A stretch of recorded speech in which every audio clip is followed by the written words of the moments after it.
I'm Dr. Christopher Khorsandi, a board-certified plastic surgeon practicing in Las Vegas for over 15 years, and I have today with me Dr. Bregman, who is a board-certified foot and ankle specialist who has a good deal of experience in toenail fungus, which is the topic for today.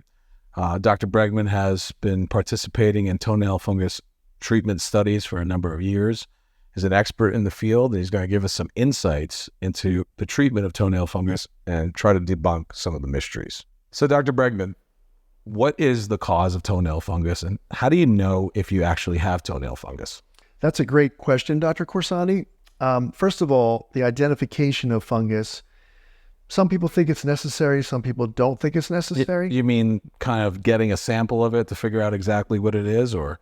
Yeah. So when someone comes in to see me in my office and they say, "Doc, I think I have toenail fungus," the first thing I do is look at their toenail, right? Right. And then at that point, I also want to look at the foot, because very often people who have toenail fungus also have athlete's foot. Okay. So if you have toenail fungus, almost always there's going to be an associated athlete's foot. So that kind of clues me in that it probably is toenail fungus. So why do you get both? Fungal organisms live on our skin, right? Right. They're naturally there, like the bacteria in our stomach. What happens is, whether you have an immunocompromised situation like diabetes, Okay. now those fungus cells can not only go from colonizing, which means they're just hanging out, to infection. And that's when they start growing and get more prevalent. And that's when you begin to see toenail fungus becoming a problem. People don't understand, basically toenail fungus is athlete's foot, but it's in your toenail, right? So it's the same organism, the same mechanism, it's the same fungal element? Same element, but it crawls underneath your toenail. And very often the reason that happens is trauma.